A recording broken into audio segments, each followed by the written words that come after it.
So I'll be storing my plastic Flow Hive frames a bit differently than my traditional ones. So during the winter, I always remove the honey supers and the queen excluders from all my hives. The honey supers are the upper boxes where my bees store their surplus honey. Now I take these boxes off in the winter because my bees don't produce surplus honey during the colder months. Plus, reducing the size of the hive is super important. A smaller space helps my bees regulate the temperature inside their hive much more efficiently. With less space to heat up, they can conserve energy, especially since their population is much smaller in the winter compared to the summer. So to store these plastic frames, Flow Hive recommends to extract the honey, wash the frames in warm to hot water, let them dry completely, and then place them in a cool, dry, and dark place. They even suggest using a power washer to clean them. But I won't be doing that. Unfortunately, I wasn't able to extract all of the honey from the frames.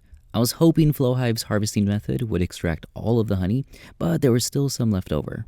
Some of it also leaked, which Flow Hive mentions it can happen. They also say it's not necessary to drain every last drop.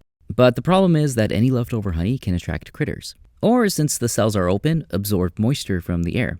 That can lead to the honey fermenting or spoiling. Now with traditional frames, it's easy to just spin out the honey in the extractor.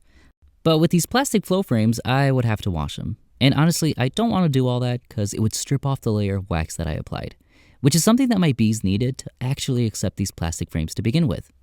So instead, I'm going to store these frames in my freezer. Freezing them keeps the frames sealed off from critters and helps prevent them from spoiling. Now, the cold may cause the honey to crystallize, but that's really not a big issue. If I decide to use these frames again in the spring, my bees can easily warm and decrystallize the honey. So yeah, storing plastic Flow Hive frames can be a bit different than traditional frames, especially if there's some honey left behind. Plus, since the plastic frames are UV sensitive, storing them in the freezer should help.